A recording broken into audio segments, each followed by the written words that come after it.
Olá, eu sou a Dayana, esta é a Thalita e esta é a Mariana. Nós somos alunas da Universidade Virtual do Estado de São Paulo, Univesp, o curso de Licenciatura em Pedagogia, Polo de Jaú. Este vídeo é para apresentar o projeto integrador do nosso grupo. Nosso tema é os métodos de alfabetização e a prática docente. Como título ficou Alfabetizar Letrando nos anos iniciais do ensino fundamental. Então, é possível alfabetizar letrando sem a utilização de cartilhas ou métodos específicos? Sobre este questionamento é que desenvolvemos a nossa pesquisa. A razão pela qual iniciamos esse projeto foram discussões sobre os métodos de alfabetização. Inclusive, temos nas pautas políticas assuntos sobre essa temática. A alfabetização é considerada o momento mais importante da educação de uma criança. Especialistas enfatizam que um aluno alfabetizado de maneira insuficiente dificilmente terá condições de continuar aprendendo na escola. Nessa perspectiva, nossos objetivos da pesquisa foram compreender o processo histórico dos métodos de alfabetização, conhecer cada método, vantagens e desvantagens, conhecer a realidade dos primeiros anos do ensino fundamental e a relação da alfabetização e o letramento, identificar a realidade do docente frente à alfabetização e também identificar quais concepções pedagógicas o professor da contemporaneidade pode utilizar para alfabetizar de forma eficiente e eficaz. Agora a Thalita vai continuar. Na fundamentação teórica, nós entendemos que a alfabetização envolve o desenvolvimento de formas de compreensão do uso da linguagem, da escrita e da leitura. Mas Paulo Freire ainda acrescenta, e vai muito além disso, que a alfabetização não é só saber ler e escrever, mas à medida que o indivíduo vai se apropriando do uso dessa linguagem, ele se transforma em instrumento de transformação na sociedade. A Magda Soares ainda acrescenta que a alfabetização nunca termina, porque o nosso mundo está em constante mudança. Mas não existe só a alfabetização, existe também o letramento, que é um processo de desenvolvimento da habilidade de leitura e escrita para as práticas sociais. Então, ler a receita de um bolo, uma bula, escrever um texto, enfim, jogos, poder desenvolver questões sociais através da leitura e da escrita. Por isso que entende-se que é a passagem, que essa alfabetização e letramento na infância é a passagem para um mundo novo. Porém, nem todo indivíduo alfabetizado é necessariamente letrado. Mas então, como ensinar? Há muito tempo existe uma guerra de métodos, que um tenta se sobrepor ao outro. Alguns exemplos de métodos são os métodos sintéticos e os métodos analíticos, né, que são os mais conhecidos. Dentro dos métodos sintéticos, que trabalham de partes menores para as partes maiores, tem o método alfabético, o fônico e o silábico. Porém, esses métodos sintéticos têm algumas limitações, que eles trazem situações artificiais. Eles ficam como somente um mero treinamento, trabalha somente partes isoladas e ele é pouco significativo para a criança. Já no método analítico, eles trabalham com palavração, que Paulo Freire falou bastante, com sentenciação, né? Então palavração trabalha a palavra que tem significado para o indivíduo. A sentenciação trabalha com frases. E o método global, que já trabalha com textos.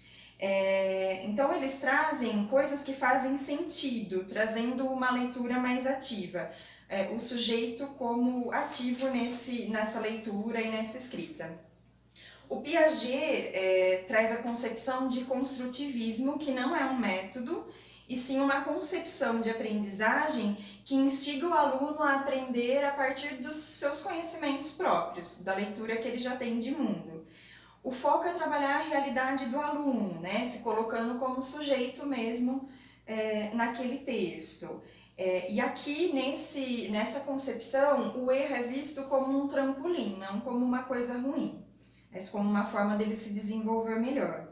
Aí nós temos também o socioconstrutivismo, que traz a mesma ideia, mas enquanto o construtivismo trabalha a relação do indivíduo com o meio, o socioconstrutivismo já trabalha a relação do indivíduo mais social, né, com as outras pessoas, com as suas interações sociais.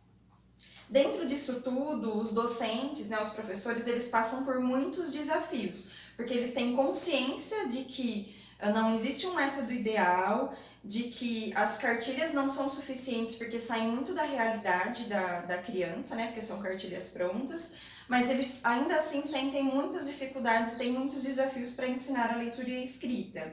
Então, alguns desses desafios a gente listou aqui. Eles ficam presos ao foco na cartilha, eles têm consciência de que precisam sempre fazer melhor, mas não conseguem se desenvolver até por questões de tempo. Existe a cultura pedagógica da escola, que às vezes não deixa que esse professor se desenvolva ou crie situações novas. Existem lacunas na formação, que talvez não instigue tanto o professor a pensar de uma forma diferente e mais para a realidade da criança. E a falta de autonomia para desenvolver atividades. Agora a Má vai continuar. Então, nessa perspectiva de tudo que foi falado, a gente propôs uma brincadeira, que seria um jogo, né, uma atividade que pudesse levar essa alfabetização de uma maneira lúdica para as crianças, né? Então, a nossa atividade, ela chama Pescaria das Letras. A gente foi até uma EMF aqui na nossa cidade, conversamos com a coordenadora pedagógica, com a professora das crianças do primeiro ano, que foi a classe que seria mais compatível com a nossa proposta, né? E elas aceitaram prontamente, né, a nossa atividade. E aí, uma semana antes do dia que a gente ia propor essa atividade lá para as crianças, ela ofertou para as crianças a possibilidade de elas fazerem a varinha de pesca, para a gente usar na atividade. Aí poderia ser livre, né, o material que foi usado, e também para elas coletarem com os familiares delas, seriam as histórias de pescaria que elas já tiveram ou que algum familiar teve.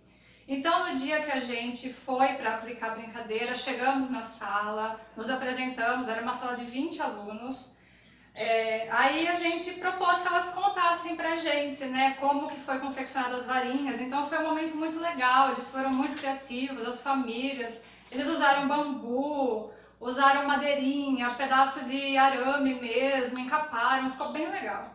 E as histórias também foram hilárias a gente ouvir, né, foi muito legal mesmo. Então, depois de ter acontecido esse momento na sala, nós fomos até o parquinho de areia, né, que foi mais fácil para a gente poder dispor os peixinhos que a gente tinha feito. Nossos peixinhos, eles eram de cartolina, tinham 40 peixes, aí neles estava impresso números, letras e sílabas simples. Então, eles eram dobradinhos na ponta e tinham um buraquinho, e as crianças com uma varinha conseguiam pescar eles, né? Aí, enquanto a atividade acontecia, um por vez poderia pescar 2 peixinhos, a gente colocou uma música temática sobre pesca. Depois de todos terem pescado, nós retornamos até a sala, né? E aí a gente chamava um por um para ele mostrar qual peixinho ele tinha pescado, né? O que tinha impresso nesse peixinho. Aí os que tinham números, a gente chamava até a lousa e durante a contação dessas histórias, nós fomos escrevendo algumas palavras simples de pesca, como rio, pai, peixe, para eles depois poderem ir já acostumando com aquele universo, né? Aí essas crianças que tinham um número, elas iam até a lousa e contavam ali quantas palavras. Por exemplo, no peixinho tinha 5, elas iam até a lousa e contavam 5 palavras. As outras que tinham a letra ou as sílabas, né, a gente sempre tentava ajudar e a professora também auxiliar que elas se recordassem de alguma palavra que começasse com aquela letra. E uma coisa que foi muito interessante é que o nome próprio sempre esteve muito presente. O nome delas, de familiares, de colegas, assim, é uma coisa que foi muito citado pelas crianças. E então isso foi bem legal pra gente, pois nos retornou o que a gente já tinha aprendido na matéria de alfabetização e nomes também de brinquedos e alimentos que elas gostam. Então o que reforçou que o conteúdo tem que estar dentro da vivência dessas crianças para ter sentido, para fazer sentido para a vida delas aprender a ler e escrever. Então, depois de tudo isso que aconteceu, nós distribuímos folhas sulfite para que elas pudessem desenhar o que lembravam, ou da atividade, ou das histórias de pescaria que tinham ouvido, assim, qualquer coisa que remetesse à pescaria. E eles podiam escrever alguma palavra, tentar escrever uma frasezinha, assim, que tivesse a ver com aquele contexto do que foi falado, do que foi aprendido na atividade. Bom, e para concluir, nós chegamos à conclusão que o professor precisa conhecer muito bem as metodologias, precisa de estar se atualizando, para que ele possa trazer para a sala de aula atividades interessantes e que os alunos possam aprender de forma lúdica, com as brincadeiras e dentro da realidade de cada um. Então, assim, o método que a gente achou bem interessante foi assim, o construtivismo, né? Que é o que a gente viu bastante dentro das escolas e que é o esperado, né? Assim, que as crianças aprendam mesmo com essa vivência do dia a dia. E mais alguma coisa? Acho que é só isso. Então tá bom, gente. Muito obrigada. Obrigada. Isso.